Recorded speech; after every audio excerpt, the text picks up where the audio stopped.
Hey Mona, we are live. How's it Hi, Jeanette. going? It's going, honey. Happy Sunday. How are you doing? Happy Super Bowl Sunday. I know I'm ready for Bad Bunny. I'm just learning about this guy, and they're making such a hoopla about it. So it's gonna be. I want to see him.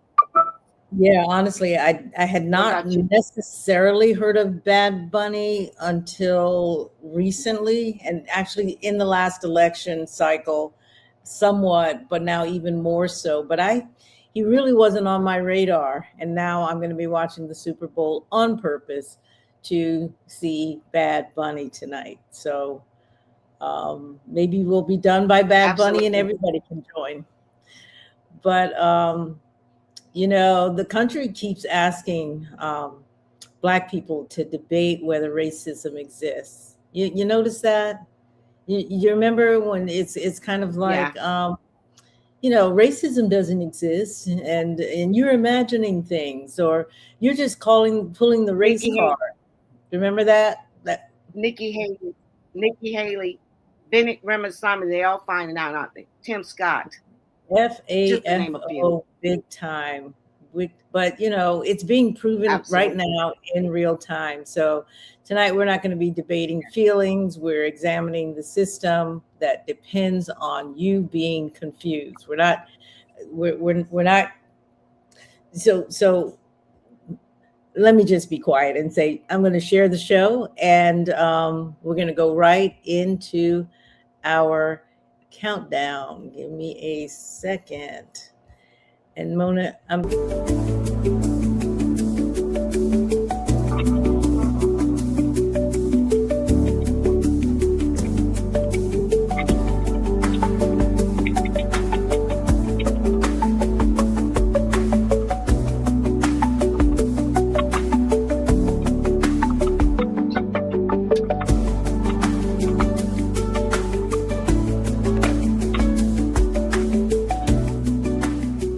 To the Black Independent, where we speak truth to power, unapologetically. For too long, the black vote has been treated like a given, but we're not property. We're not pawns. We are the descendants of those who built this nation. And now, we're demanding tangibles, not tokenism, because the era of blind loyalty is over. This is the Black Independent. Let's get to work. let's get to work, Mona. Yeah. So, I'm go ahead. every week. Every week we realize that we have to redirect our work. Yeah, every single week. Every But week something new is coming. Yeah. and and that's And that's true. That's true for everybody. We have to be ready for what is coming down. We are in the background. We're not marching in the streets, but we do have to pay attention to what is occurring, and we have to be ready to respond. So that's what we do every single week. We respond to what is happening out there absolutely. to make sure that our people are informed and ready to vote when it is time to vote. Yeah. Yeah. So, Facebook, YouTube, happy American History Month. Jeanette, this coined the Black Edition. Happy, We were yeah. supposed to play Lift Every Voice and Sing, and time we did the countdown. I was like, oh, we forgot. As soon as I did it, and I was like, you know what? I don't have the national anthem, the Black national anthem, ready and queued up, but I'm going to try to have that queued up by the end of the show so that we are playing it as we said we would do every show. So, folks, Every show for the month of and I think me and you both realized it at the same time. I, because we did all this talking in the last hour and nobody mentioned, hey, did you queue up, the national anthem? No. So, Right, right. I'm doing something while we are talking. Excuse the noise. I'm supposed to be also queuing in some TikTok folks. And right now I'm not good at it because I'm making some noise. But you know what, folks? We got a really great show tonight, and I want to, before I say anything, to add to the stage. And you heard about the meme that about the Barack Obama, Michelle Obama, Trump put out a meme. Trump put out a meme. I don't know who put out the meme because they're claiming that he didn't do it. Some staffer did. Trump put it out. He is not letting anybody have control of his phone.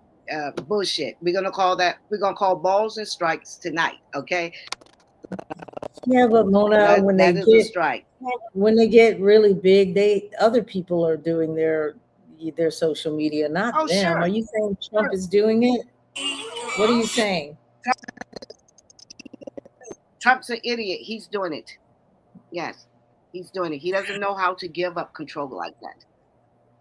Well, I do not know, but I'm a little. Okay, I'm going live real quick on TikTok, you guys. So bear with me. I am live now on TikTok. But so I want to play a video that you sent to me. I thought it was extremely good, and it is a young man that is challenging our dear Tim Scott, who normally runs to Trump's rescue on any issues. Yeah.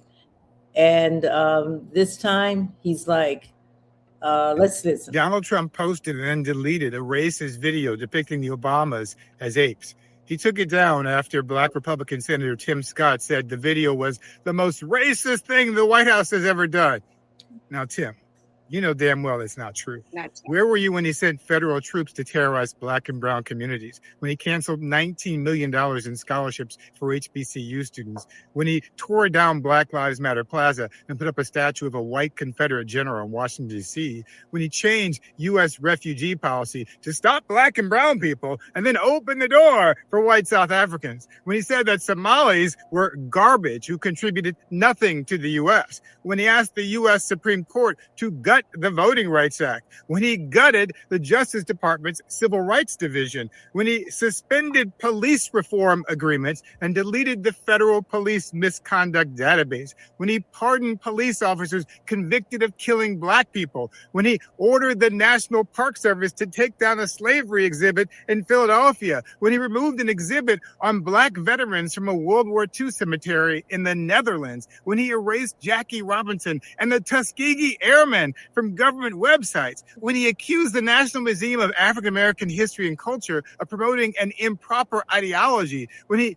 fired Black government officials and then replaced them with unqualified white loyalists? When he hired a staffer who said that MLK Day should be tossed into the seventh circle of hell, and another staffer who bragged that he was racist before it was cool, and a third staffer who said that competent white men must be in charge. And that's just from the past year. It doesn't include the racism of his first term in office, his 3 presidential campaigns, and his 50-year history of being sued for racial discrimination. So no, Tim Scott, this latest post is not the most racist thing he's done. I'm glad you finally spoke up, but the saddest thing is that it took you all these years to do so. Well,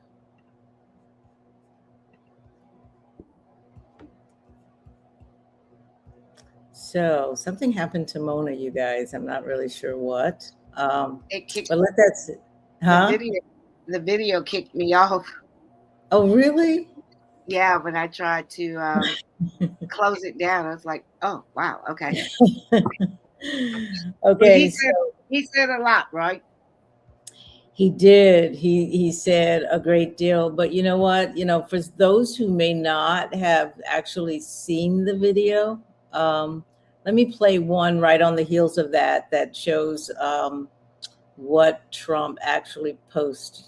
Do you mind? I'm going to put that on real quick. You take it down when you're ready. All right. We'll do it.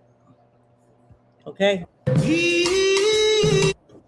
The White House has taken down a Truth Social video depicting former President Barack Obama and First Lady Michelle Obama as monkeys. The White House says a staffer erroneously made the post. It was up for 12 hours. Senator Tim Scott posted to X, quote, praying it was fake because it's the most racist thing I've seen out of this White House. The president should remove it. The video was mostly about vote counting technology before scrolling to an apparent AI generated image of the Obama's faces photoshopped onto two monkeys, a racist trope. White House Press Secretary Caroline Leavitt says, quote, "This is from an internet meme video depicting President Trump as the king of the jungle and Democrats as characters from The Lion King." The clip from Trump's post is not from Disney's The Lion King, as the movie does not feature gorillas or orangutans. Barack Obama's former national security advisor denounced the video, calling Trump a, quote, stain on American history.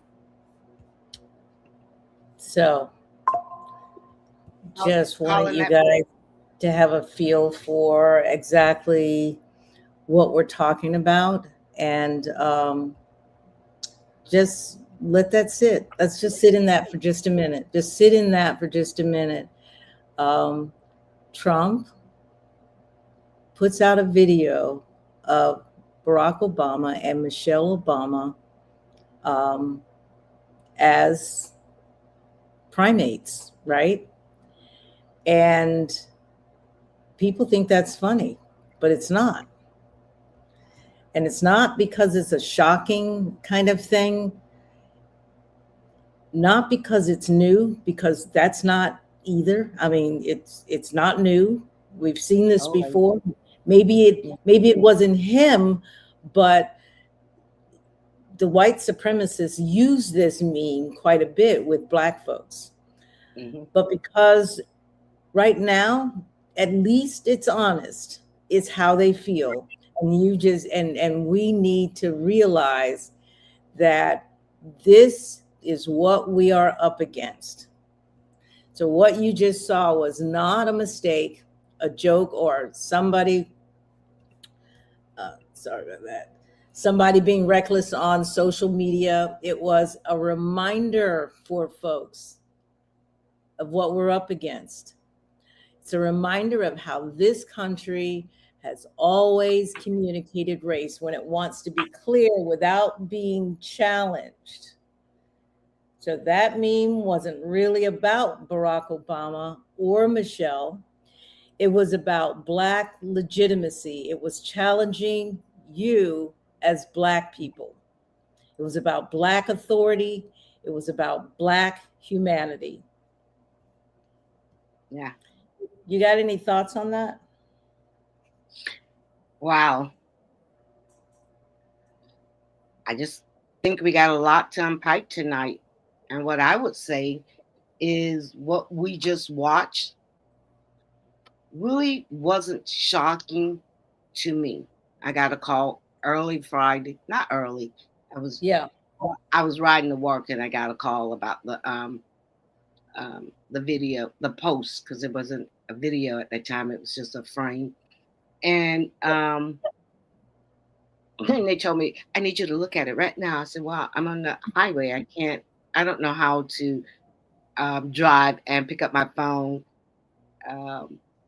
punch my code in, then go to Facebook. I was like, nah. I'm glad you're not doing that, because you're driving. You know, if you don't know how to do it, don't try to learn it on the road. Yes, I can't multitask. So I said, you talk to me till I get to work. And I was only about 10 minutes. Once I get off the interstate, it's a straight shot, no lights. And so when I got to work, I'm in the car, and the first post I saw was Sean's show post. It was the first thing on my thing. And I was like, oh, okay, really? This is something old. To me, it wasn't shocking. And I had to tell them, and it wasn't an accident. And it's not a joke. It's a reminder that racism in America is an emotional thing. It's a shock thing to get people all worked up. Yeah. But it's in the infrastructure of America, right? Because I really didn't see it as a thing. I really didn't really get all out of shape. I was just trying to calm the person down that I was talking to. But when I got in the into the shop, everybody was talking about it. Everybody was so upset. So I made a long post about it, but they just want to say, and when the sitting president share racist image about Obama, I said, so are you upset? Is it because it's Obama? I don't know what it is, but that is signal to me. And that is about power, control, Yeah. communication to their people. I Yeah. don't know. But you know, but everybody was so upset about it. I just saw it in a different way. This man is so ingrained with Obama because he could look at what he's doing Got Obama on the brain. Yes. 24/7. Obama has residence in his head. He cannot. He and his wife, because his wife Yes, tends to follow whatever Michelle did. You know, yeah. even this movie, it's like, did you have to have a movie because Michelle had a movie? Is that what this is about? And every excerpt I've heard about the movie, because I didn't see the movie, but I did see Becoming. And think about it. Her thing, Melinda, just blame nothing, just nothing. Yeah. Cumming was showing Michelle Obama becoming the first lady. It was just, and I saw that, so they brought it back up because Becoming has been out. I was supposed to have the book out. I got the book. I saw it Yeah, I have on. the book here as well.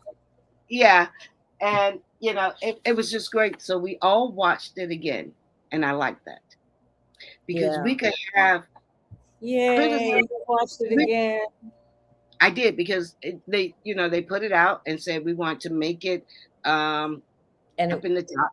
And so, of course, I watched it again and made sure other people watched it. We could have criticism about our leaders, but when it is time to fall in line and stand behind them, yes, we're going to embrace each other. Exactly what they do. absolutely, absolutely. But I think, what we not going to do is like, but we're not going to do to treat this as an isolated incident, and we can't.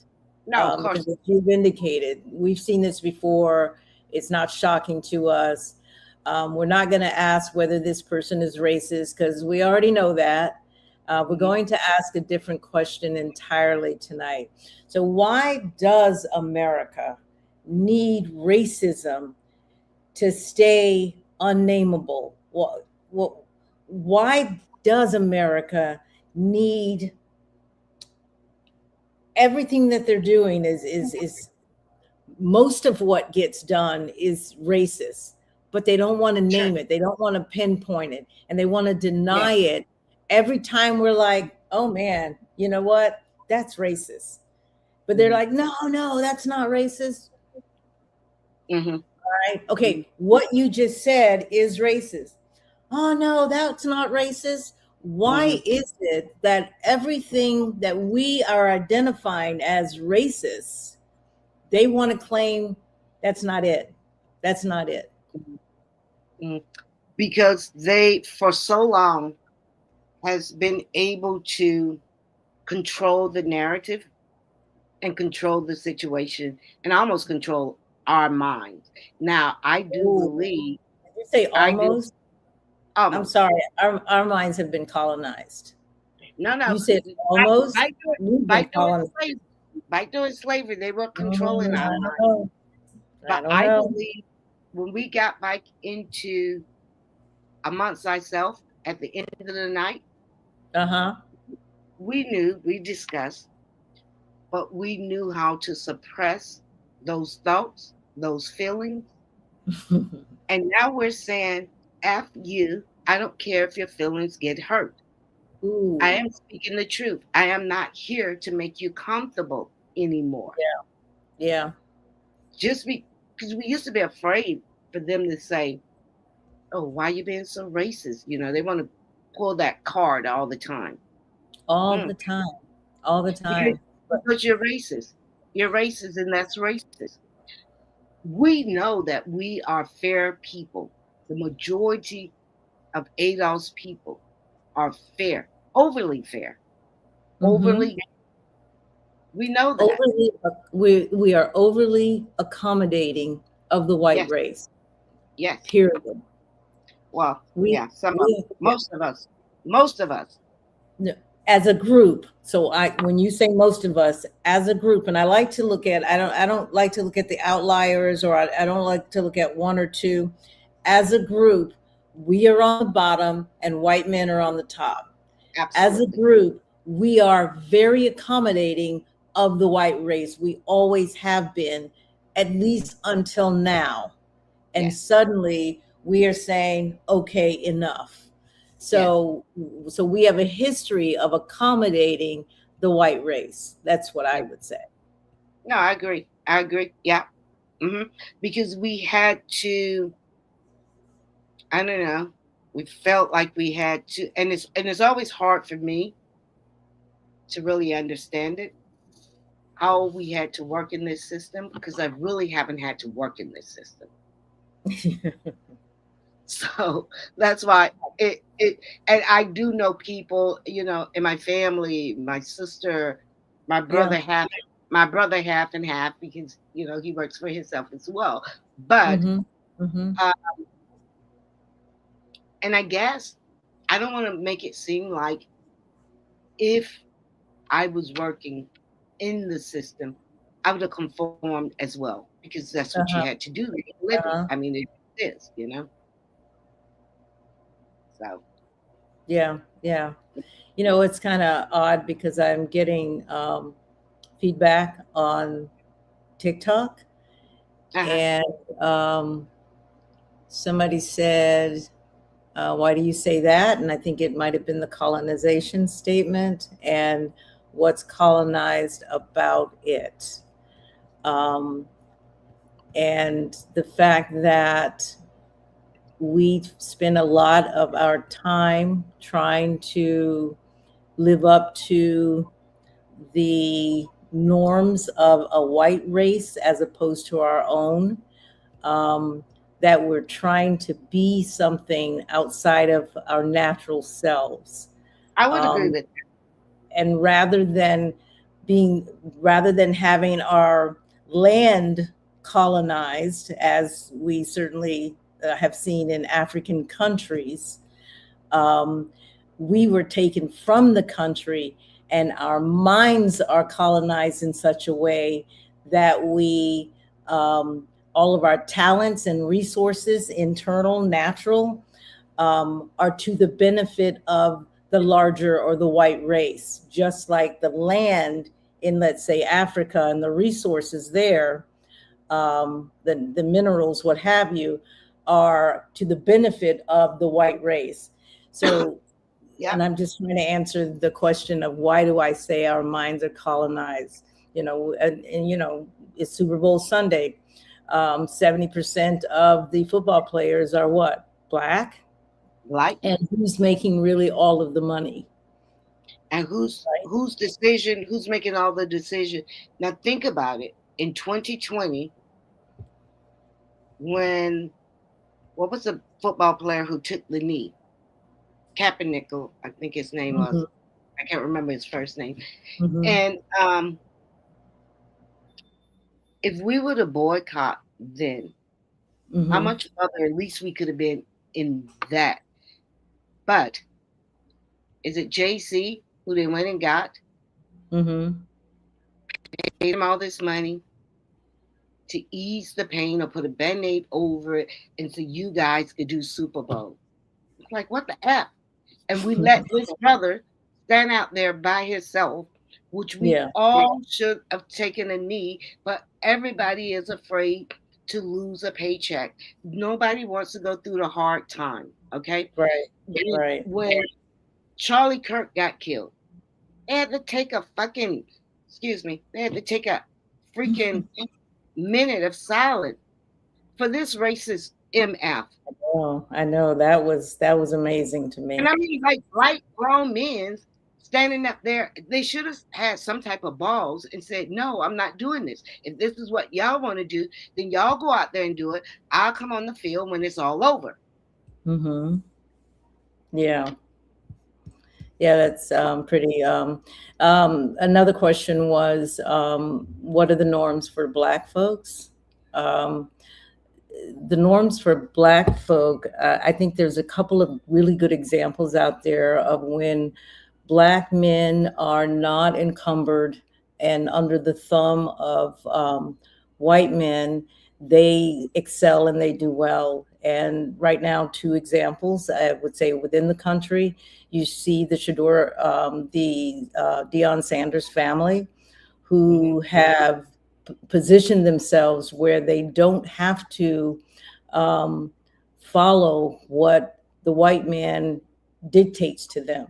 They are right now dictating what's best for them and their family.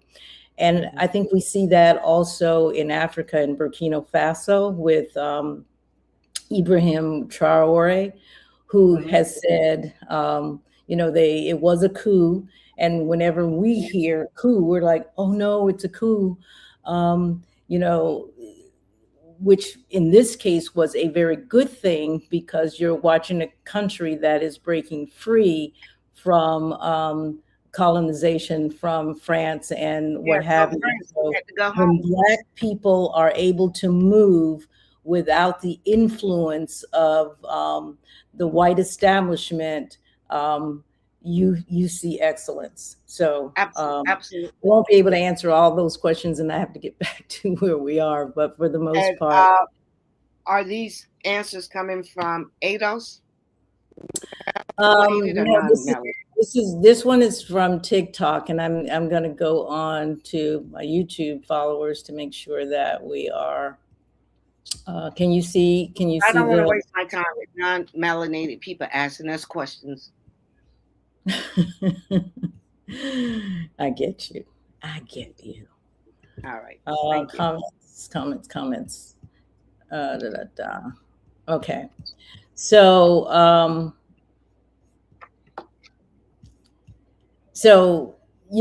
want to talk about black and white as a social construct.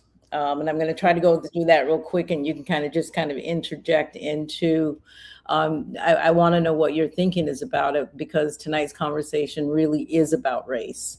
And I think it's important that we don't shy away from discussing race, because race is the basic concept that drives this country, that has moved this country forward. But we're not going to talk about it as biology, and we're not going to talk about it as culture, but we're going to talk about it as actually power. So black and white are just not natural categories. And I want to be very clear that the term black and the term white are not natural categories. They're not scientific truths. They are social constructs. And if I construct something, I am making it up. So they are social constructs. They were created or made up. They are maintained and they're enforced for a very, very specific purpose. And nowhere is that more true than in the United States. And I think people are like, well, there's racism in other places as well. That is true. But we're going to talk about the United States and how it was established here for a very specific purpose that has lasted through the years, through the centuries. So America didn't just inherit racism, it designed it. So it was designed here. So let's be specific about what that means. Before the concept of race, as we know it today, colonial America had a problem. And most of you, if you understand Bacon's Rebellion, you'll know what I'm talking about. How do you justify the permanent enslavement of human beings in a society that claims to value freedom and Christian morality? I've always wondered that. It's like, how did the Christians justify this, right? The solution was elegant. Go ahead. I stopped wondering anything religion probably 2009. And then I was able to understand why these people were able to do the things that they did. And I like where you're going, but I just want to say whiteness, it was created to prevent solidarity. And I Yes. start hearing this whiteness was a construct from the Karen Hunter show many years ago. Mm-hmm. So I'm liking what you're Right, right. So you're absolutely right. They invented whiteness because it Yep. did not exist in the beginning. It just did Yep. not exist Nope. before 17, let's say the latter parts of the 1700s. So in the 1600s, colonial law began distinguishing between Christian and Negro. By the early 1700s, those categories had hardened into something more explicit: white and black, right? They're making it up as they go, social constructs. And that's what we didn't learn in school. That is what we have to understand right now, especially as we go forward into the 21st century. So not as descriptions of skin tone, but as legal categories that determine who could own property, who could testify in court, who could be enslaved, and who could be free, right? Based on skin tone. And that wasn't accidental. It was all legislated. Sure. And when you ask a white person, what does it mean to be white? They can't tell you. Oh, Karen Hunter asks that all the time. And folks cannot answer that question because white people don't have to think about being white. Yeah, they don't know the definition of whiteness. And it's the funniest thing. If you say you're white, and now you have included all of these other cultures into whiteness. Mm-hmm. And I almost feel some kind of way for those cultures who are willing to give up your heritage, your culture, your lineage to be in the proximity of whiteness. Yeah, absolutely. Absolutely. Whiteness is not something you had to think about.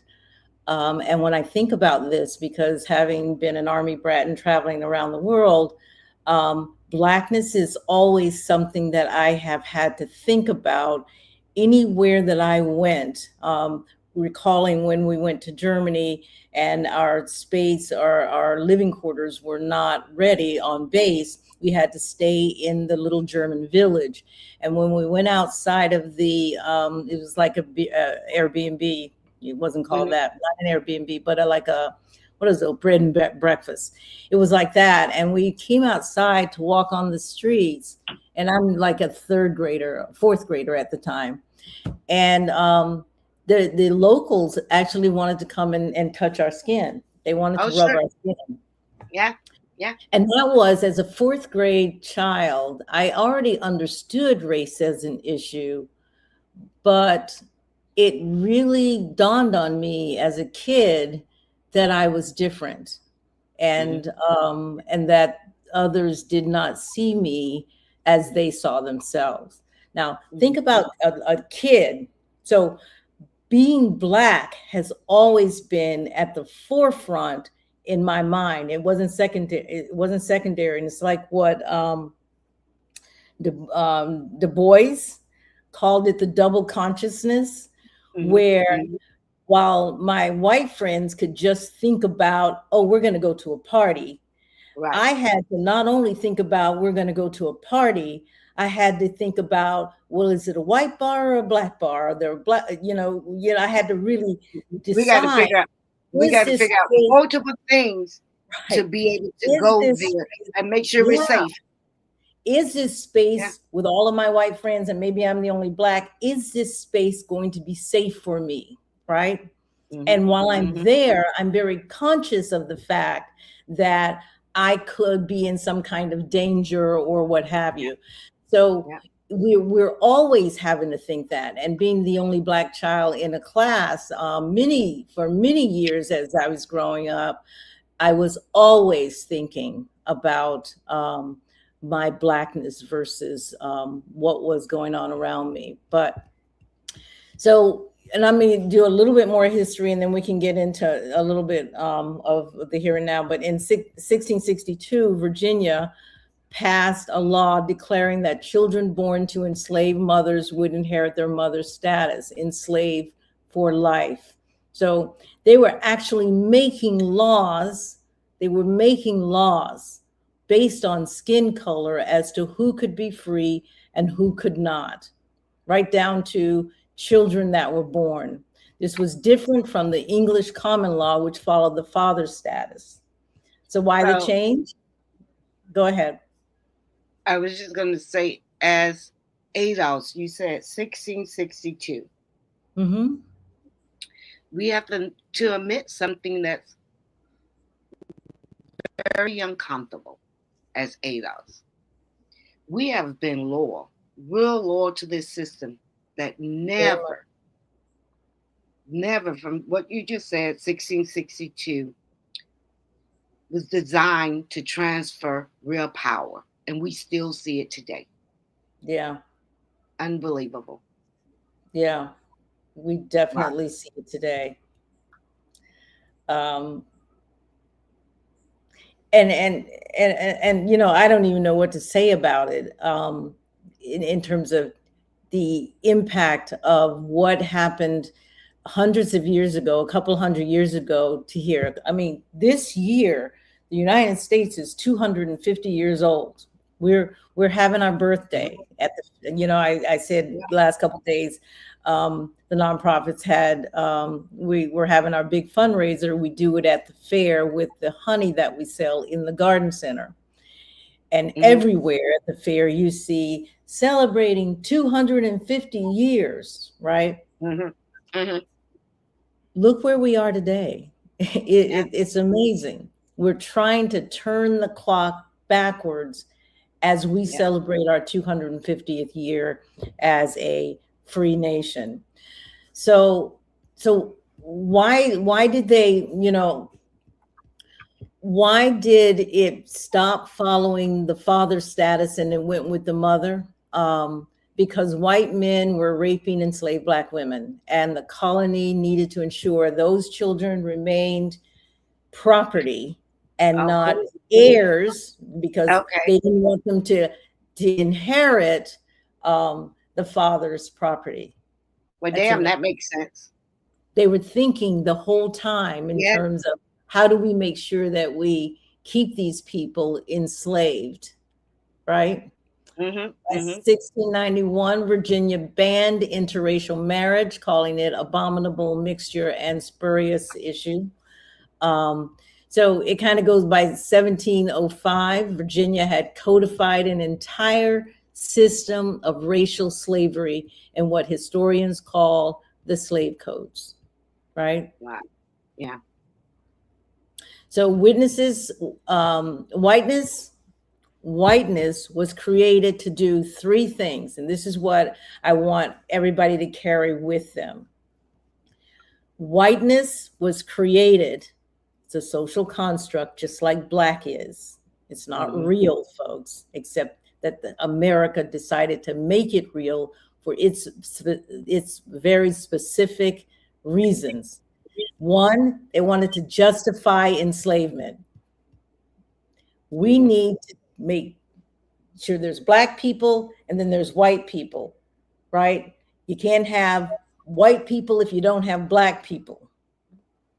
So well, what happened to, they didn't like the concept when they had walls, Sicily, Germans, they were in the beginning, they didn't like that? They needed to differentiate the people so that, and I'm going to get to that in just a little bit, and I'm going to try to be real quick with it so we can get on with the conversation, but they needed a way to just to separate the people. So the Welsh and the Germans and the Irish, they had one thing in common, and that was their skin tone. And the Africans had another thing that was different, and it was one way that they could make that division. This is where the division began. between I see black where you're going. and white. And it's as simple as that. And I said the Irish, but the Irish really had their struggles as well. Sure. It Because was to justify. when they all came here, they were beneath the Europeans, all of them, all of the other groups. But I see where you're trying to connect this as far as keeping poor whites still better than blacks. Exactly. So if blackness could be defined as inherently inferior, because the guys who were making these decisions, they were all white, and what they had in common was their whiteness. But if they can make blackness inferior, then slavery wasn't necessarily cruelty. It was order. It was natural. It was even merciful, a way to civilize people that they then deemed as a savage. Now, that was one, justify enslavement. It was to protect their wealth. So by making race hereditary and permanent, the system ensured that enslaved people and their children would remain property forever. Right? Wealth could compound across generations, but that would be only for white people. And that's what we notice when we look at the vast wealth disparities. And people are like, well, you're just not pulling yourself up by your own bootstraps, right?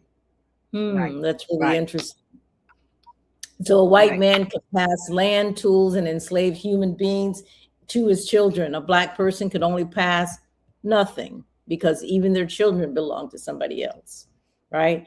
And last, to prevent solidarity, they needed for us to be divided. The people that were not wealthy, they needed for us to be divided so that poor white laborers and enslaved black laborers, they initially had a common cause and they worked side by side. They sometimes rebelled together.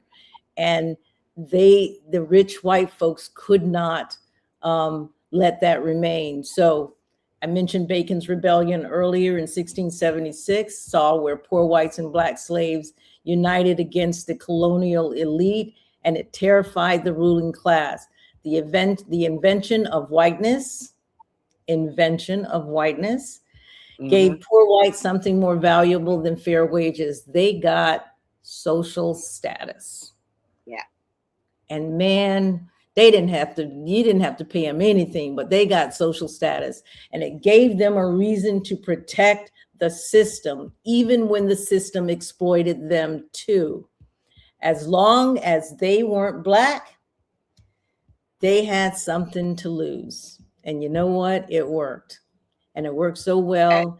We're still living inside of it today, to this very day. And that's why when people say, well, why do white people vote against their interests?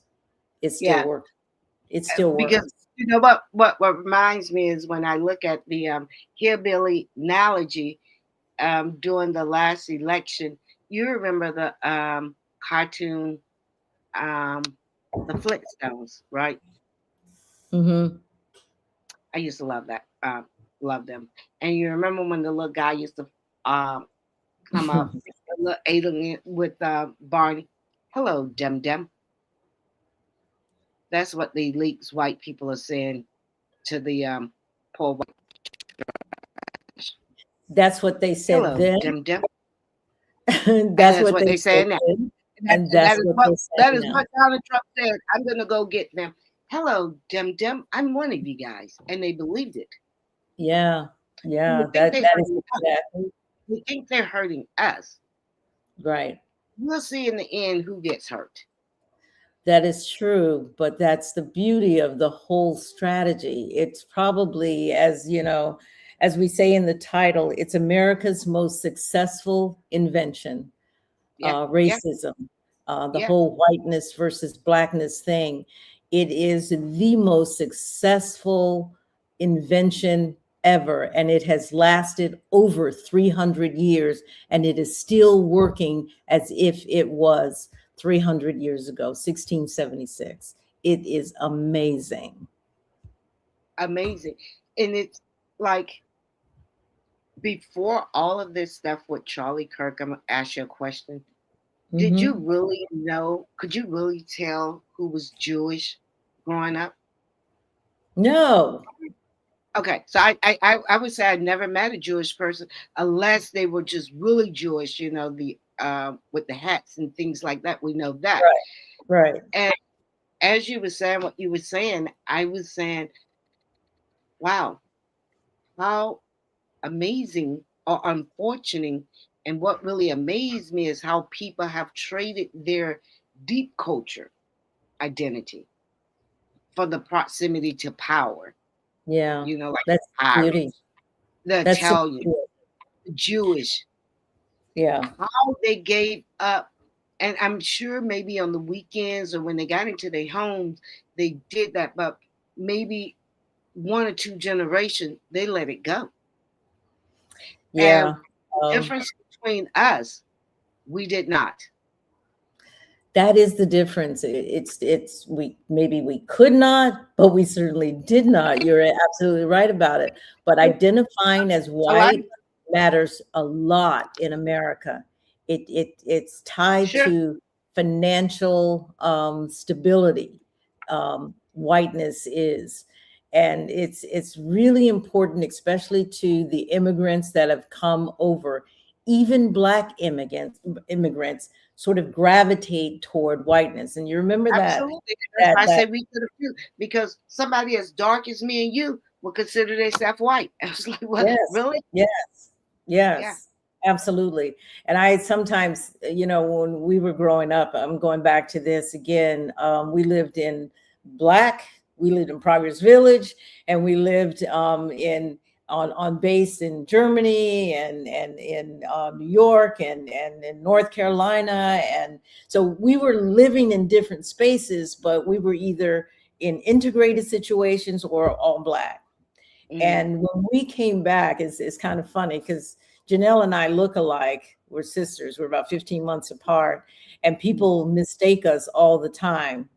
Mhm. And as soon as Janelle would talk, they would realize that's not I Jeanette, do. that's Yes. Janelle, right? Mhm. So, so we were making choices as to how we were going to present and talk, right? Mhm. And Mhm. Janelle decided she was going to talk like she came from the hood, right? Mhm. And Mhm. and and these weren't things we were consciously doing. It was more subconscious. Janelle just wanted to be, she wanted to be with the sister girls, and Yes. I talk the way that I do. And Mhm. part of that is an assimilation type thing, right? Yeah. Yeah. So I recognize that you're right. As dark as Yeah. I am looking for ways how I can be acceptable and accommodating to Yeah. the majority race, right? Mhm. And that's when I get into the mind colonization type thing. So if you think about it, Americans of European descent could identify in dozens of ways, like you said, Italian Americans, Irish Americans, German Americans, all kinds, but they don't. They don't. Right. They No. identify themselves as white, Yeah. right? That's how they And see look, themselves. when Why we were is brought, that? to think about it, when we were brought here, maybe the second generation by then was stripped of their language. They had to almost have forgotten their tribes, the Yep, homeland, the yep. religion they had to give up. Dang, our We names. still, Our names. Come on. yeah, Everybody yeah, our age remembers. My name is Kunta Kinte. Come on. We remember yes, that. yep, We remember yep. that. Until he Papa, had to say his name was Toby. Toby, So so we understand that whole culture thing and that assimilation thing. We all do.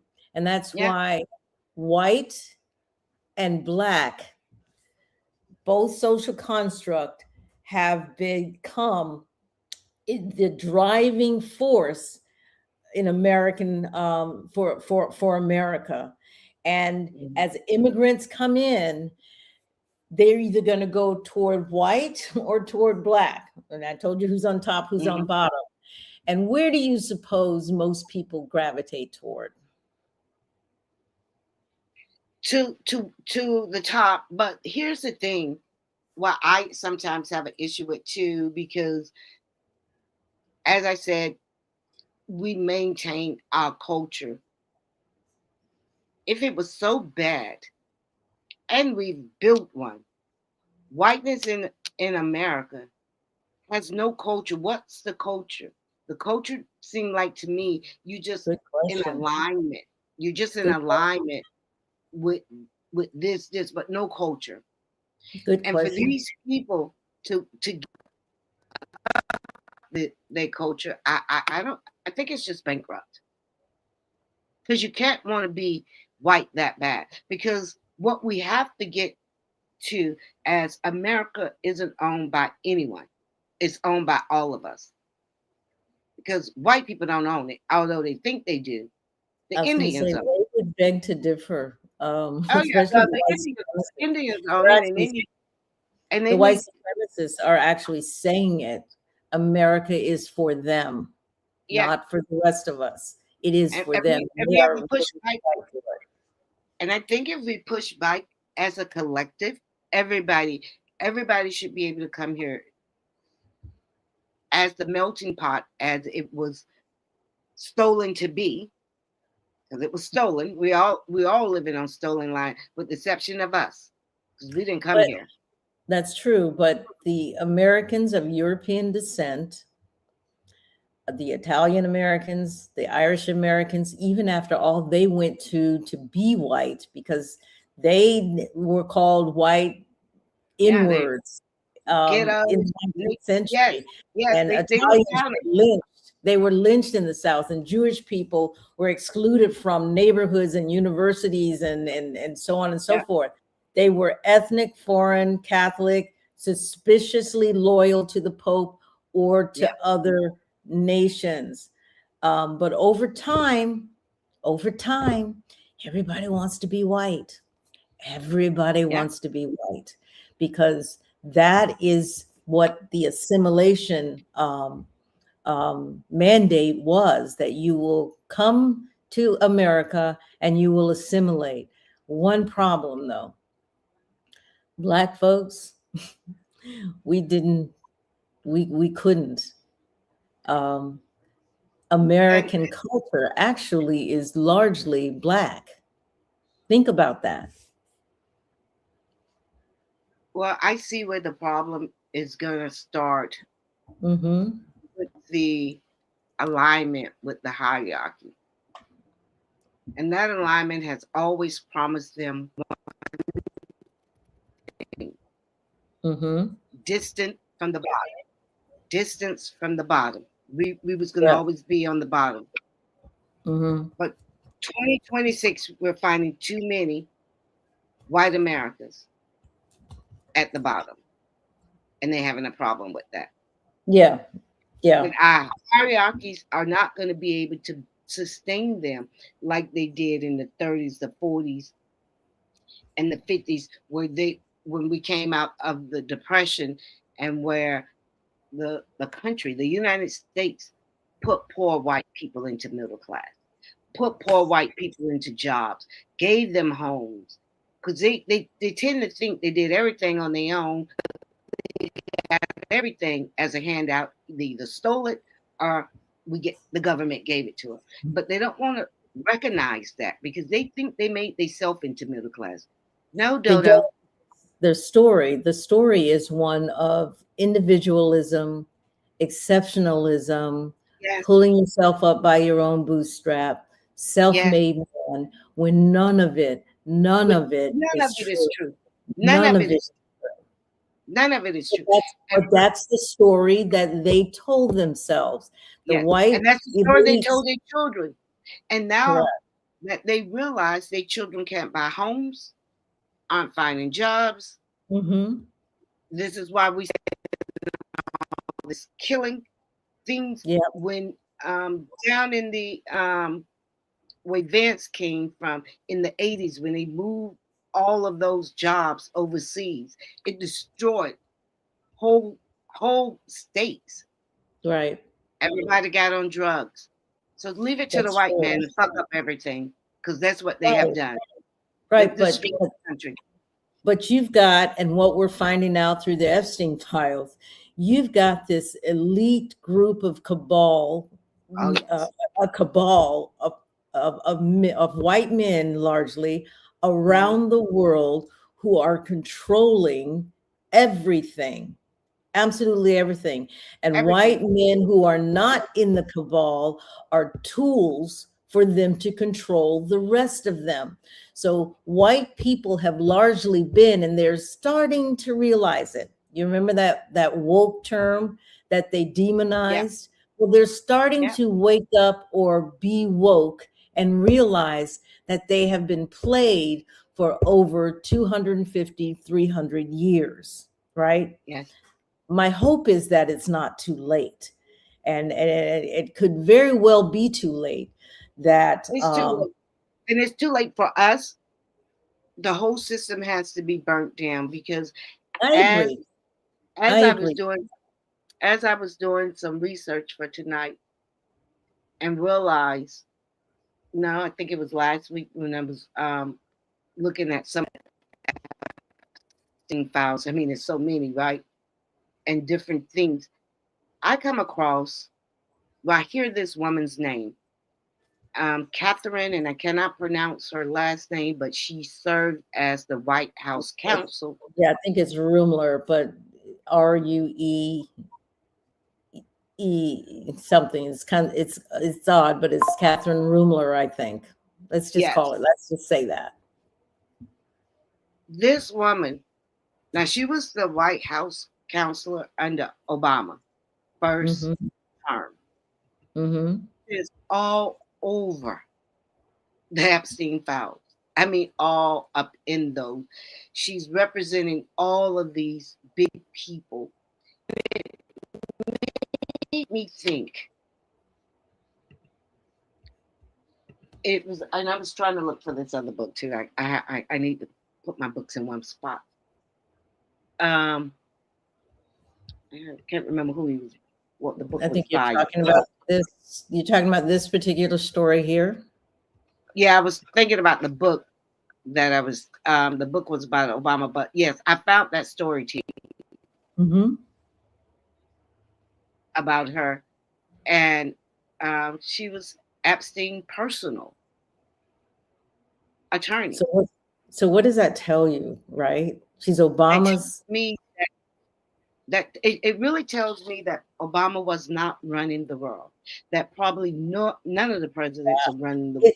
Wait a minute. He sat in the most powerful seat in the world, black man. What do you mean to tell me that you think he was really not the most powerful person? He was not calling shots. What are you saying? I'm saying that he wasn't powerful. When you think about all other presidents, right, who have come from money, who know about money, that was not him. I'm almost thinking they gave us Barack because of what happened with the 2008, the crash. And they needed a good face to say, because you have to ask yourself, why did Obama save the banks and not the people?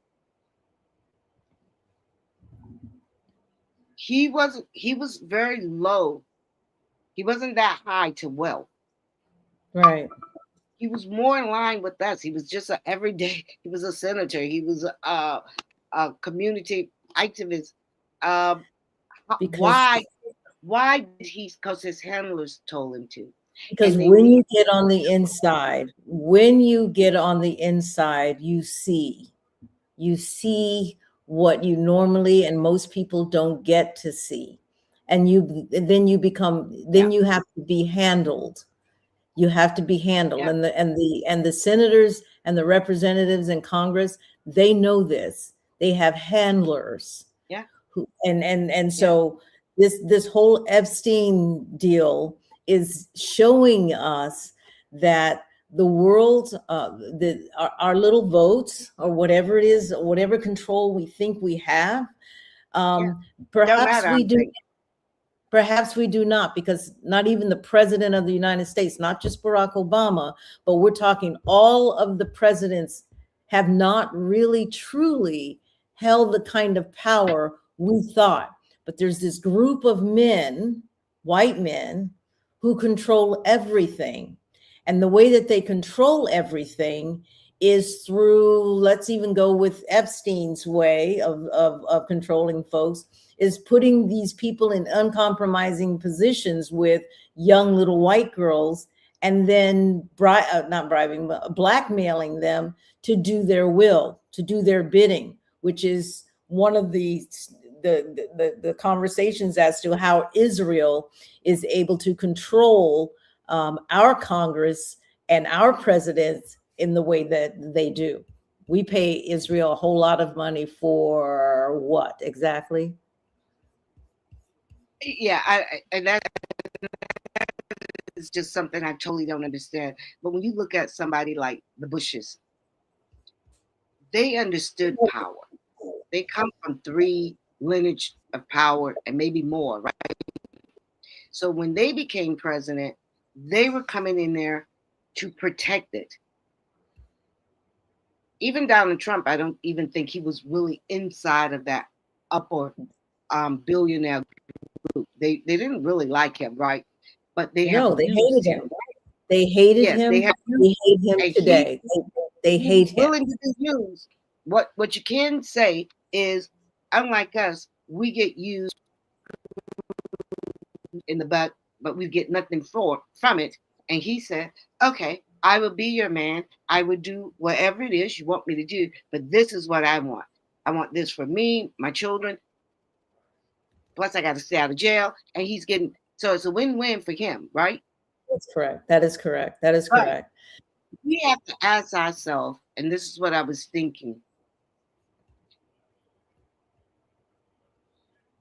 What does it mean when the president have his team, even his legal team and all of his little guys? And now I'm talking about Barack, because this is probably when I really start really getting behind the scene in politics. And I remember all his little guys and all of these things, these people. Mm-hmm. And when he left, these people went to the big corporations, the people who's running the country. They went and worked, got jobs, big CEO jobs at these people companies. And mm-hmm. all we doing is just switching hands, because during Obama time, Facebook was good friends with Obama. They were working with the Democrats. Mm-hmm. Epstein was working with the Democrats. Now they all switched to the Republican side. And so we're saying, what the fuck? We're losing. The people are losing. Not only blacks, mm-hmm. but everyday American people are losing. We're all losing. The billionaires are winning. The billionaires are winning. And the people at the bottom are all of us who are the voters. If we want to continue to fight each other, it is not going to be the billionaires that destroy us. It's going to be each other. Yeah. Because you ain't winning either. They're not winning. We got to figure this out. We do have to figure it out. But I think that America right now is figuring out once again that they need more white people, right? The elites are figuring out that they need more white people, because the last 2020 census showed them that their numbers are declining. And whereas they were like 175 million at one point, now they're at actually 195 million at one point.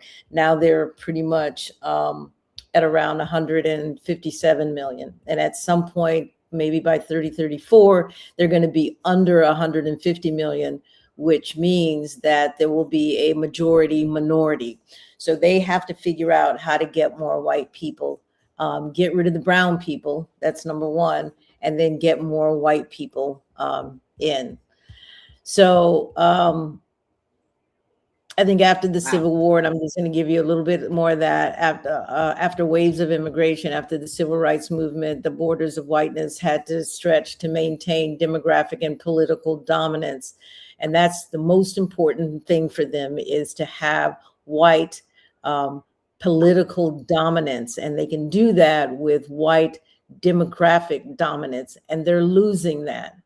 And so people who had been ethnic became generic. Generic, what's that? White. That means people who were Italian became white. People who were Irish became white. People who had been Jewish also became white, at least in public, at least conditionally. Because one of the things that, it's like, why do people not like Jewish people? People just didn't seem to like Jewish people. And why didn't we let the Jewish people come into America after they, got on that boat? They got all the way over here and America turned them away and they had to go back. I think they may have docked in England somewhere. What is it about the Jewish people that was so, so awful? Well, I guess we're finding that out. But they traded specific identity for membership. So what was so awful about them? Now, growing up in church, we were always taught, and now they want to change it. That's why I don't believe anything the Christian, black or white, say, because it was always the Jews killed Christ, Jesus. Now they're saying that's not true. Well, I don't know the How stories would you because I don't follow. And I guess Sunday school? I went to Sunday You didn't go school. to Jesus loves me. Yes, I know. Jesus loves me. What? Oh, I'm almost embarrassed. I can't even we sing went the to song. Sunday school, vacation I Bible went on study. Easter. I went to Sunday school on Easter as a little kid.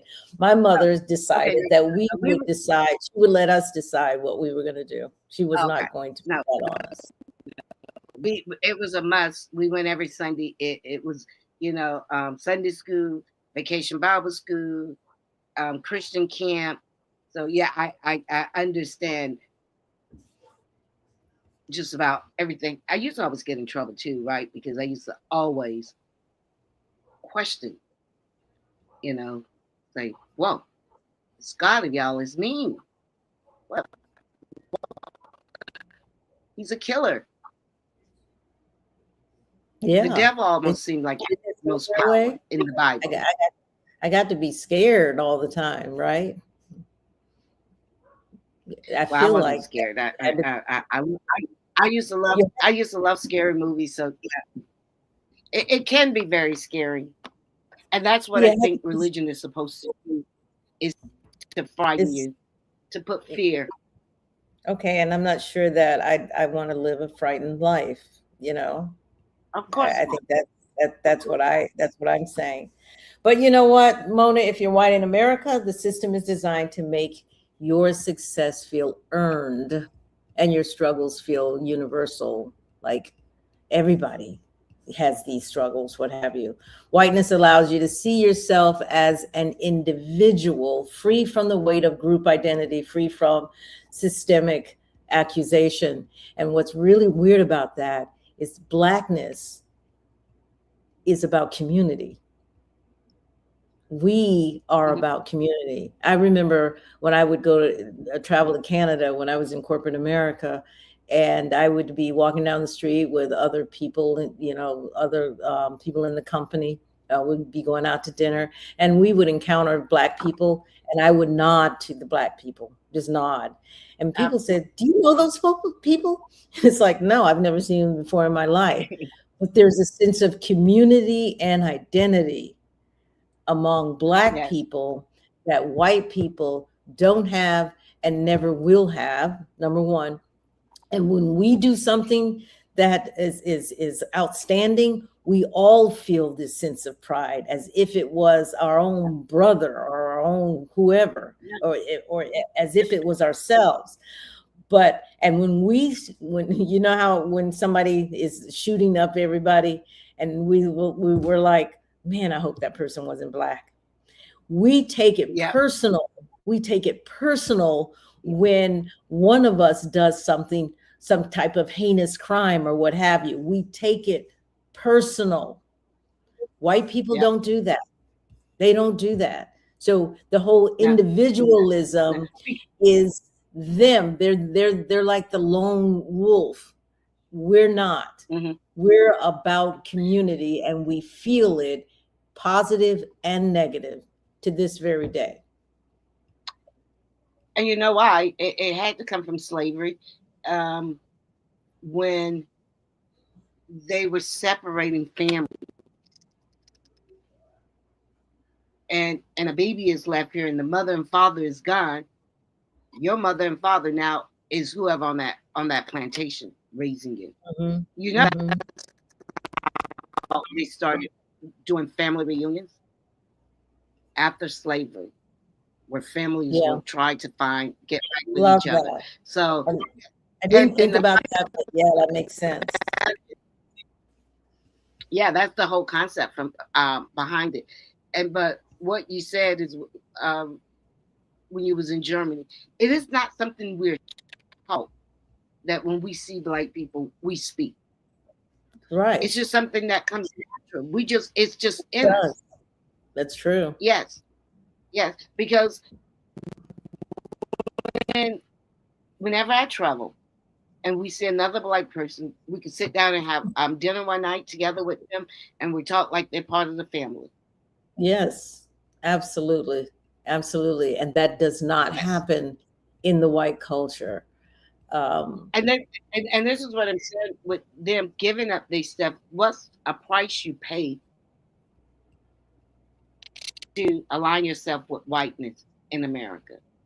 Because even when we look at people like Tim Scott, Candace Owens, Byron Donaldson, these people who have now aligned themselves with whiteness have probably given up, because I'm sure they don't probably relate to too many of their Black family members.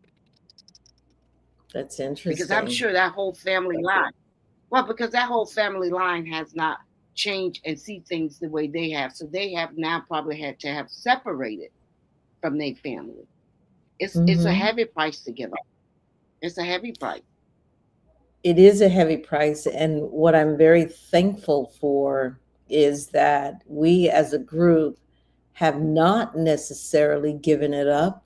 And I think that's one of the reasons we're tethered to the bottom of the racial hierarchy, because we will not, as a group, assimilate. But you mentioned a few who are doing their darndest to assimilate. They're trying very hard to distance themselves from Blackness, even though they're as Black as you and me. They try to distance themselves from the bottom, because we recognize, as does everybody else, that Black people are typically on the bottom of the racial hierarchy. Everybody understands that to be true. And they're trying to distance themselves from collective blame, right? But here's an uncomfortable truth, Mona. If America is racist, then whiteness gets implicated. If America is racist, then advantage isn't accidental. If America is racist, then white comfort has been subsidized by Black suffering. If America is racist, then even poor white people have benefited, not economically always, but socially, legally, and psychologically. So denying racism becomes a form of self-protection. It protects white Americans from collective guilt. It protects them from having to give anything back. It protects them from the knowledge that their country, the one they love, the one they're taught to revere, was built on theft, rape, and murder. That's a heavy thing to carry. So instead of carrying it, what do? They deny it. They say, my ancestors didn't own slaves. I never discriminated against anyone. And I worked hard for everything I have. And all of that might be true, but it's also not complete. Because the question isn't whether you personally are racist. The question is whether you've benefited from racism, even passively, even without knowing. And the answer basically, yep, that's the case. And they do not want to admit that. So they're fighting really hard. That's why reparations is a hard conversation to have, because they do not want to have it. So I don't even deal with this. And I think I was talking to my daughter when people, be they black or refuse to acknowledge structure, racism in this country. We all know it's here. We all know that's how it got started. And it has never been dealt with. It just happened. And Right. it is built on the racial hierarchy, right? Allowed to question that system, because that system has been put in place. It was at a certain place, and even though it was put in place to help them, they're realizing that it isn't really helping them as well. Is why we're getting this pushback from the immigrants, because the immigrants, these people are the very untruthful people. They don't know how to deal with truth. They're liars. They're not honest. Nothing good about them as a whole, not one individual, right? Right. When they say people are taking jobs away from me, what jobs are they taking away from you? I know, but it's all a lie, like you said. It's a lie, and they know it. The wealthy white have figured out how to manipulate. They're taking all the government assistance. Well, no. I was looking at a video, and I want us to do a show. I got to find the video about this whole Jewish community in New York. I guess they have their own section in New York. Yeah. I would say 98% of those people was on welfare. They had 8 and 9 children. All of the children get some type of social something, because they have I don't know, some kind of disability. Yeah. They were even saying something that I had never heard of, where Section 8. Now let me make sure I get this right. Okay. Now they were married. These couples were married, but they had a house. But Section 8 was paying their mortgage. Have you heard of anything like that? I'm gonna have to find that video. And I was like, "What the F?" I was like, married couples with Section 8 paying their? No, I've not heard that. No. Okay, so it wasn't paying. It wasn't paying. It was paying. They Section 8 was going toward their mortgage. Like, I have this house. Never heard of it. Mortgage. Right. Yeah. And they're the people, Charlie Kirk, Ben Shapiro, all of these people talk. So that's why I don't like when we allow them to talk about us and tell us our narrative, because it ain't true. Right. Telling us we're the welfare queens, out this whole goddamn community of Jewish people. And I said, well, why would it be any poor Jews when all these Jews around here buying up everybody to push their narrative? Why don't you people? Why is the United States giving all this money to Israel? These people seem like they're the ones who have all the money. It doesn't make any sense. It doesn't make any sense at all. But right now, I think that the politicians, let's just kind of look at what the politicians remember when Tim Scott got up there. He was running for the presidency, and he said that America was, this was after George Floyd, that America is not a racist country. He stood there and he said, America is not a racist country. And that just hurt me to my heart. As a black man born in the 60s. And that's what he said, Nikki right? Haley. Right. Yeah. She said but the listen, same thing. What's his name? Ramaswamy saying the same thing. But what hurt the most was when Kamala Harris was asked directly in 2021. She said, nope, I don't think America is a racist country. Now, I think people kind of gave her a somewhat pass because politicians have to lie, but that hurt. but why? But why you gonna lie when we? No, When the but that people that that are, hurt. Having her say that for me was hurtful. I don't 'Cause remember it her was a saying lie. it, but she Yep, she did in 2021. said it. We know America is racist, and here's the thing. I'm gonna bring it home here. So I don't know why people don't want to do that. I was looking at council one Thursday, and we actually had the woman that was speaking on our show. We was in her books, and they were up for public speaking. And she said, "I don't believe the city of Tampa is racist." So I think all the previous speakers was going before her. But here's what I believe she was trying to do, was probably trying to make city council feel a little bit better. Here's another Black woman coming up, because that's our job to make them feel comfortable.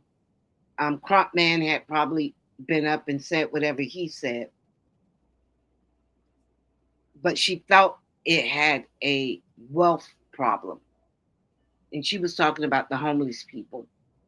Well, Dane, And where did I'm you think saying the to wealth problem came from? But go on. I'm just listening. yeah, and I'm saying to myself, can two things be true?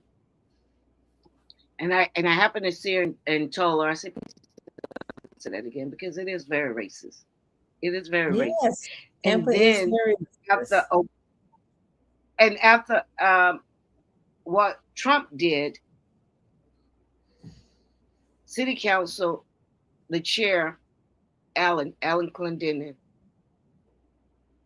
I guess he got disturbed about something Trump man wore to Crump man wore to. Right. He had him arrested. Right. As I was thinking about that, I heard on that. Saturday. I mean, if you are offended, you could have this man arrested, but the president of the United States could do this to another president. And what is his resource? Yeah. Yeah, the whole country is effed up. It is, I'm but sorry. they're following the lead. They're following the lead of our president and He's of a Democrat. the I'm talking about Democrats. Still. I'm talking about and the remember, city of Tampa Democrat who but had listen, this man arrested. I get that, but there's a somebody called it a uniparty, the uniparty. There's the Republicans and the Democrats, the white Republicans and the white Democrats. They're aligned in many ways that Absolutely that yes that has carried that. We talked about this early on. There's a skin tone division that happens, or an alliance that happens, that we need to stop being naive and recognize. Trump man came in there, with some really odd stuff. And I've had my experience with Trump man as well in the past. But they not only arrested him, they shut down the meeting for that day, right? Did it call for all of that? Stayed in jail for stayed in jail for about a week. He stayed in jail for about a week. For all of that? No, it didn't. But he was a black man at the hands of white men in power. Again, this is all about power. This is about power, folks. It is about power. And we should have freedom of speech. They say we have freedom of speech. Democrats say we fight for freedom of speech. Now, whether you agree with what he did, and I don't agree with what he did. And I don't agree with I what don't he agree. did. I don't agree or disagree. I'm indifferent. But he could get so big over that. It's like, But they'll tell us not to get so bent over shape over what Trump did. yeah, like I'm not even indifferent. That's I don't agree with what he did, but it was like, okay, but he did that. I don't agree with a lot of what people do, but they can do that, right? And he has suffer the the right to do it. consequences. What did he do? Yeah, but what did he do that merited criminal charges to be arrested, if you will? I don't know what that is. They didn't like the outfit. Is from Yeah, I don't know enough to know, but they didn't like the outfit that he had on. I'm like, how you don't like the outfit that he had on? That is crazy. No one could really. But you know what? You know, this is the America that let me make this analogy. What time we got? We good? Okay. We're at 7:26. Make this analogy. Okay. Because when we hear the white Christian nationalists, all they like to come out with Charlie Kirk. No black fathers in the house. We got the highest crime rate. And right there proves to me that it is not that we have the highest crime rate. It is that the bias in the arrest, the bias in the people who can make charges, the bias that's in the state attorney who could right? Mm-hmm. Overworking the public defenders. And they'll say statistics say that we are the ones are committing the most crimes and all of this stuff. And I say bullshit. Because you know what? What are we seeing lately? We seeing all of these black men being exonerated, meaning that they was falsely arrested. That's right. And that's what I see with it was no reason. I really don't see any reason, because it is supposed to be 3 minutes for free speech at city council. He should be able to come in there and do his 3 minutes of free speech however he chooses. But in my opinion, a white man want to dictate. I'm sorry, but that offends me. Well, it offends us too, but he should have the right to do it. Right. That's just right. Like over Trump doing what he did, because that means nothing. We know who we are, and we know why he did it. We do, and he was getting a message across, right? Mm-hmm. Yeah. Yeah, he has some very interesting ways of communicating and getting his message out. But I don't feel like he's a child. He's a what? Who are you talking about? Who are you talking about? The president? No, Tony. I was talking about Tony, a crunk man. Yeah. Oh no, I like how he does his messages. Now it might not be. It might, if you really listen to him. It might start off here, but by time he ends, be like, oh yeah, I agree with that. I probably wouldn't have went the way he started. Moni, that's where you probably differ, but okay. Yeah, but the way he ends, I haven't listened to him in a long time. Because at the end of the day, he's fighting for us. At the end of the day, he is pushing our agenda. Okay, I haven't heard him in a long time. My encounters with him had nothing to do with our agenda. It had to do with something else. Well, he's been an advocate for the Black community. You definitely got to listen to him. I know when certain things happen in East Tampa, people needed stuff, needed money. He's an organizer now, and I probably only met him in the last 11, 12 years ago. Yeah, that's probably about the time that I met him. So, He's a fighter that. well, I think all hands on deck. I think that, as we said in previous discussions or podcasts, that each of us needs to find what it is that we do and do it and do that. Um, because we need all hands on deck. And while we're not marching in the streets, I can't reiterate that anymore. See, we have it there. We ain't marching. There are things that we can be doing. Again, Mona and I have decided we're going to do this podcast and talk, and all the way into the election. We're going to try to get you to at least look at your circle of influence around yourselves and get those people registered to vote. And yes, it's going to be tough. They're making it way tougher than it has been in the past. But I don't know. It's not going to be real easy. Racism is real, folks. It's real. And to keep denying it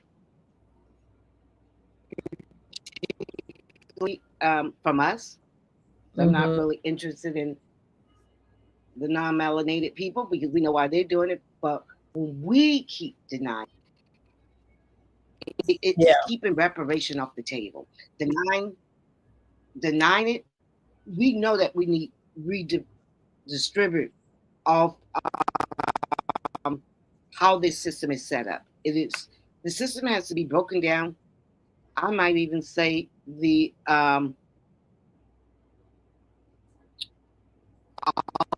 amendments need to be rewritten, where it's benefiting all of us. Because America is not going to be the America that white Christian nationalists. They want this to be a Christian country as well, and that's not going to be either. So yeah, we got a lot of work to do. We really do, and I'm not sure that we understand it, but I want people to get more comfortable with the plain, simple statement: America is a racist country. And once you are able to say that, then you can put together plans to combat it, to do something about it. And then you can get the people around you to be more comfortable with that. And I mean the white people, because I tell you, I have to talk this way around my white friends as well. So, and I have to identify it to say that is racist, so that they can begin identifying it and discovering it. And I think if we are not talking about it, they will definitely continue pretending that everything is okay. It's getting a little harder, that's true, because of ICE. But I think that's where our fight is. Our fight is in the conversations that we're having on a day-to-day basis and the actions that we're taking toward making sure this midterm election is something that we win. But as Mona has said to me for years, as long as we're getting tangibles in return. I have to say that. Yes, because I'm afraid if we don't write our path, policies, demands, strategies, like before, someone else will write them for us.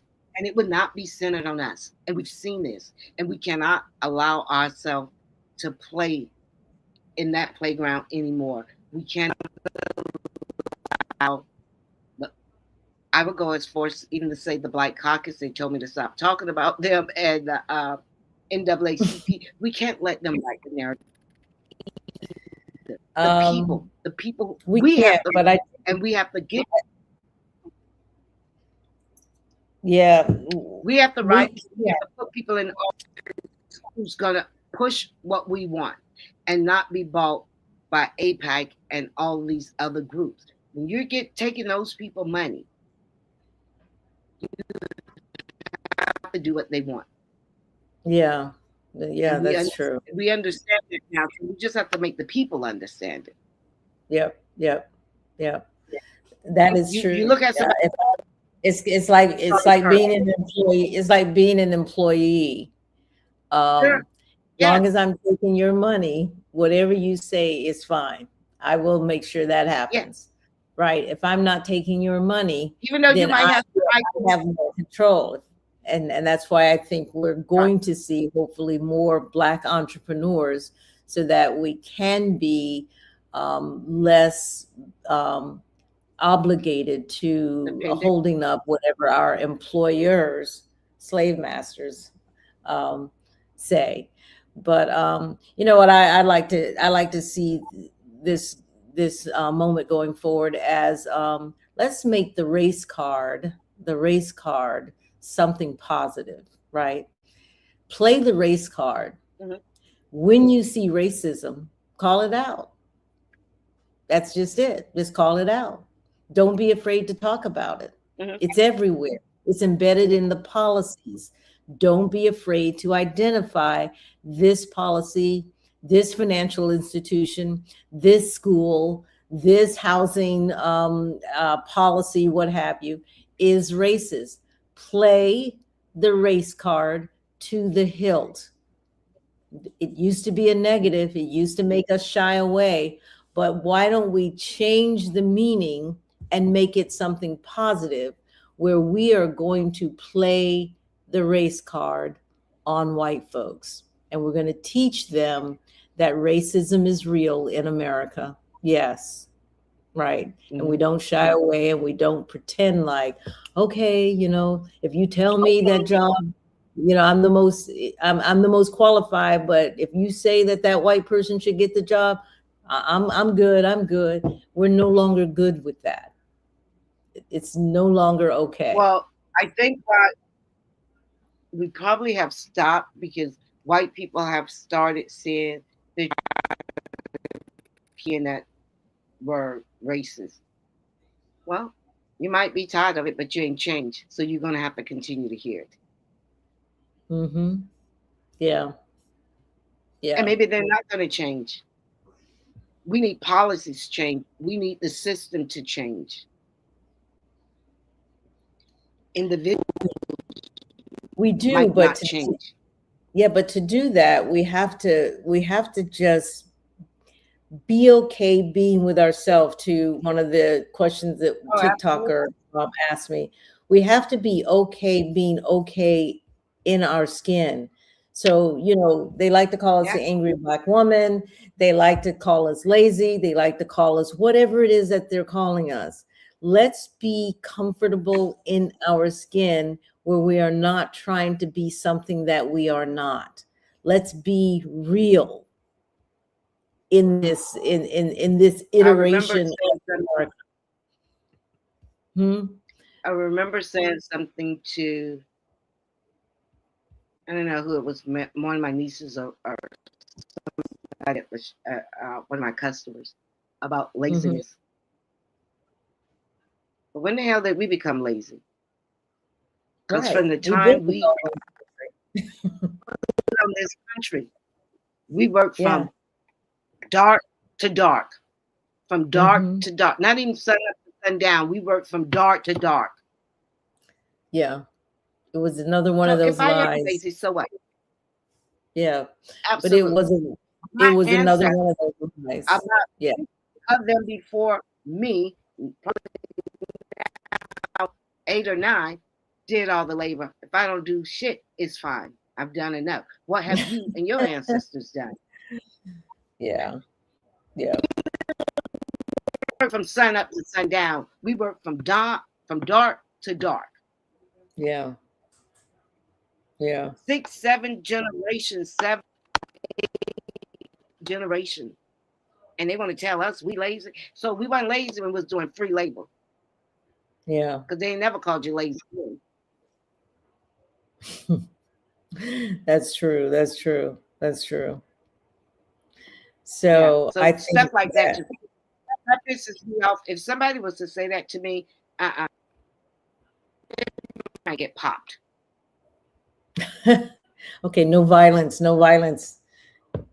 You hear me, Mona? No violence. Got it?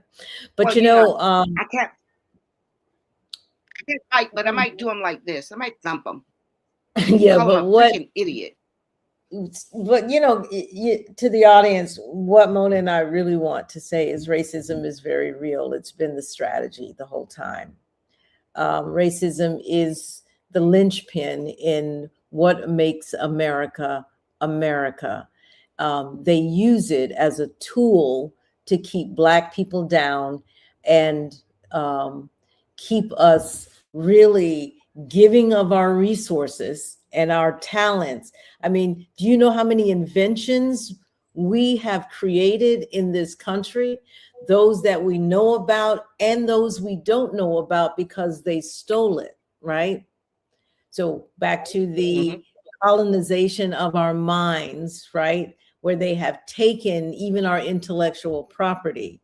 So I'm saying racism has always been real, and it is in the bedrock. It's in the fabric of what America is. 250 years old this year.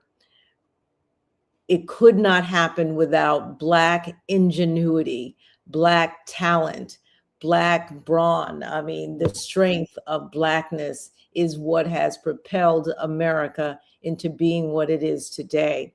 So them denying racism hasn't been ignorance, it's been the strategy the whole time. And it's been remarkably effective. And that's what gets me. It's been effective. If racism doesn't exist or it's just isolated incidents by bad individuals, then there's no need for reparations, no need for affirmative action, no need for police reform or abolition, no need for curriculum changes, no need for wealth, no need for any of this stuff, right? Denial keeps everything exactly where it is. If they keep denying it, and President Trump does this well, if I just keep denying it, they'll never be able to prove it, and things will stay just the way it is. And you know what? He stayed out of prison, didn't he? He did not go to prison, right? And here's it doesn't even require denying. When he said, no, it reminds me when he said he could go on Fifth Avenue and shoot someone and he wouldn't go to jail. And we all thought that was crazy back then, but we're seeing all of the stuff that he has done. We thought it was crazy. The stuff he's doing. But he was talking about who he was and those people, those upper people, that 1%, we protected. That's what he was basically telling us. You look at the Epstein file, none of those people are probably going to jail. They did something almost worse than shooting. And that's little girls that killing, drinking. That really does. That scares me, Mona. The fact that none of those people will likely go to jail, because in white America, that is true. In white America, and that's one of the reasons why I say to Black America, you cannot sit this one out. When it comes to the remaking of America, you have to be ready to be at the table, because we are not going to let our children be at the bottom of everything. We can't do that. So I think that them denying everything is exactly working the way that they want it to work, because denial doesn't even require that they believe it, because they don't believe half of what they deny. Well, I think the white men that's sitting in prison just in the last year for doing exactly what those people in the Epstein files have been doing. Every day when I get on Facebook, I'm seeing a white preacher, white teacher, white Boy Scout, somebody going to jail for molesting, pedophile, all of this stuff. And they have to ask dumb white people who now will be sitting in jail for a couple of years. Well, why I got to sit in jail and they don't? Because see, that's be asking myself. Yeah, For doing the exact same thing. that's right. And that's what they want to have continued. And the way that they do that is to keep denying so that everything stays exactly where it is, the way it is. And you don't even have to it looked believe like that. To me, Huh? look like to me, racism is not disappearing. It is defining itself. And the question isn't whether racism exists for us, but poor white people are going to have to wake up. Yeah. Because Right. they're taking the buck. You think you could do what your upper white class can do? Mm-mm. So I think what the elite, whether how we're gonna respond, what strategy do we have in place? Your friend sent over a strategy, and we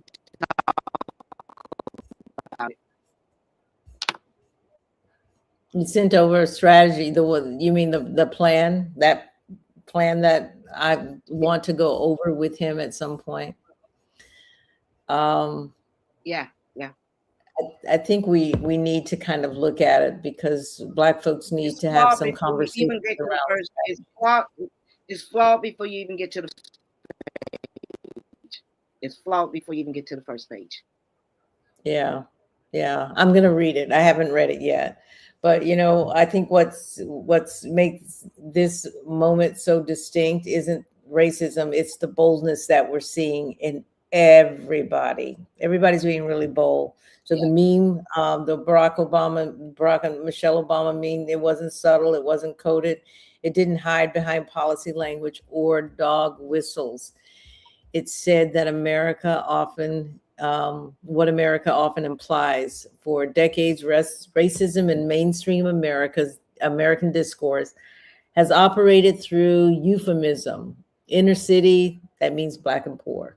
Thugs, that means young Black men. Welfare queens, that means Black mothers. Law and order means controlling Black people. States' rights, see how they figure out a language when they're dealing with us? They were communicating racism without actually having to name it. They allowed their racism to operate while maintaining plausible deniability. Oh, we're just doing law and order. Urban means Black, right? Mm-hmm. So you could say inner city crime and everyone knew what you meant, but you could also deny it was about race. You don't have to say it's about race because we're just going to call it inner city crime. You could say welfare reform and everybody knows you were targeting who you're targeting, but you could also claim it was also about fiscal responsibility. You could say illegal immigration and everybody knew what you meant. But you could also claim it was about law and order. This is what scholars call dog whistle politics. Frequencies only certain people are meant to hear. But what we're seeing now is different. The mask is slipping or being moved intentionally. Politicians are saying DEI like it's a slur. They're calling Black history divisive. They're banning books about racism while claiming they're the victims of discrimination. And they're defending Confederate monuments while calling anti-racism un-American. And memes like the one we open with, they're not trying to hide it anymore because when you don't face consequences, you don't need to hide.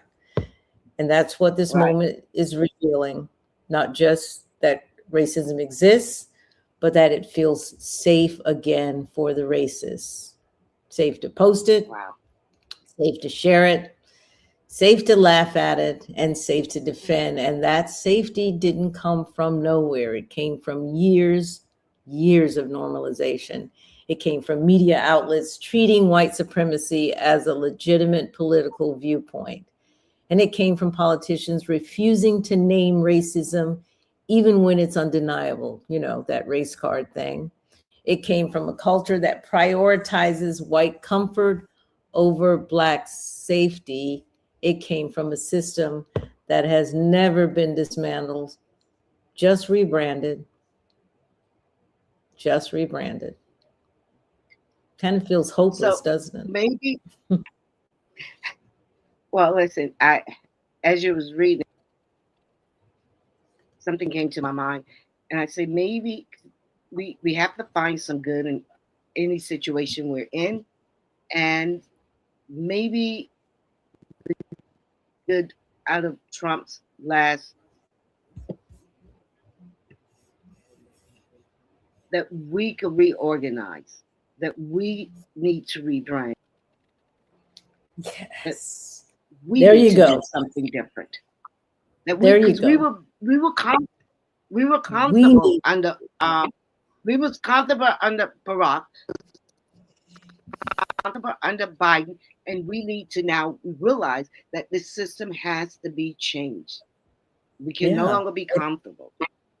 But we have to change it. We can't wait for the politicians to do it. And that's what I think we're doing. We have to make Yeah. a change. So Yeah. it gets to what you're saying. So where does that leave us? And so what we know is Black and white are not natural opposites. They are political inventions, period. They were just inventions. We're all really the same if you look at it. We're people, right? But Right. somebody invented Black and white to put white on top of Black, and it's been that way now for over 300 years. They were created to justify exploiting folks. They were maintained to protect the wealth, and they were enforced to prevent us all coming together. And it has worked like a charm, and they still function that way. Yeah. So the mechanisms have evolved. Slavery became sharecropping, became mass incarceration, segregation became redlining, became gentrification, lynching became police killings, and became officer-involved shootings. The language changes, the tactics adapt, but the structure is still here. And It's still until the same. America is willing to admit that racism is not an accident, but an architecture. We built this racism into the system to keep the structure the way that it is. And until we say that and realize that, we'll keep cycling through the same denials, the same outrage, and the same harm.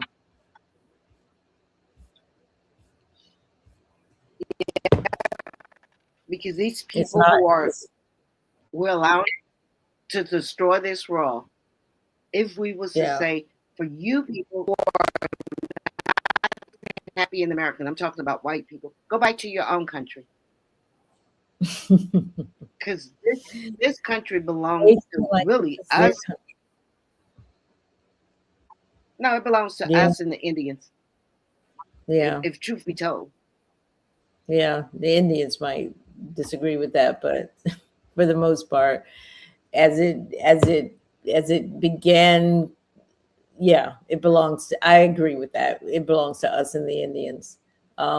Racism isn't a feeling though. And I think that's what people don't, racism isn't a feeling. It is actually a structure. It is the structure Yes. of America. 250 years. It is the structure of America is based in racism. It's steeped in racism. Mhm. That's it. Yeah, I agree. Yeah, And they change, and Plain and the simple. only way to change it, huh? Yeah, the only way to change it is for, as you said, us to come together and organize. Yeah. So I think that's the All work right. ahead. Mhm. Yeah, I think that's the work ahead, actually.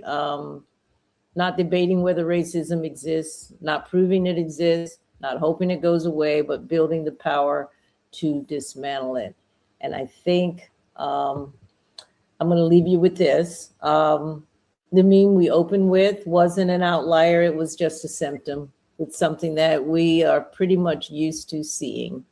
A symptom of a country that's never really reckoned with its foundation, a country that has never faced what it did and what it continues to do, a country that would rather deny reality than redistribute power.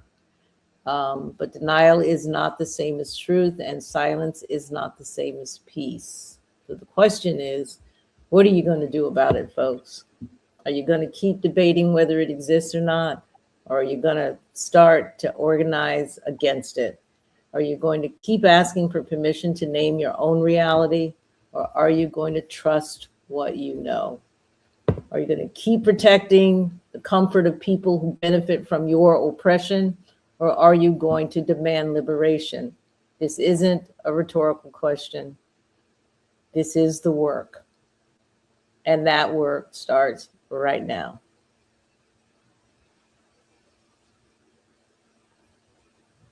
That's all I Good have. night. That was good. Good That was night, everyone. And go watch the halftime show. I hope we haven't missed it. Oh, All right. okay. Yeah, I will. We can All catch right. highlights. I mean, I don't really even look at football, but I'm rooting for. Seattle. Dang it. You're rooting for Seattle What's Seahawks. They're playing the Patriots. What's their name? Not what? What's the other The name? Seattle Seahawks and the New England Patriots. Seahawks. Yeah, Seahawks. Well, I don't know if they're Seattle's, but I know the Seahawks. I'm rooting for the Seahawks. Yes, we're all rooting for the Seahawks. So, Is that a black thing? Is that a black thing? I think it's a more of a political thing than anything else in terms of who they've donated to or something, which causes they've donated to. There's some stories behind that as well. So, Bad Bunny dropped. Well, Okay. I only know them because Russell Simmons. I only know them because Russell Simmons, I think he played for them. Correct? He was their quarterback at one time. Yeah. I only know about right. I only know about Cleveland right now. I don't know about any other football, including the Buccaneers. I don't know about them. I know about Cleveland and what they are doing because of the Sanders family. So good night, everybody. Yes, yes. All right. Good night. You want to play Wednesday? You're going to play Lift Every Voice? Were you able to pull it up? No, because I was like talking. So we're going to have to check that out next time. Okay. I promise We'll you, catch it on I will have it up next time. All right, everybody. No worries. Bye-bye.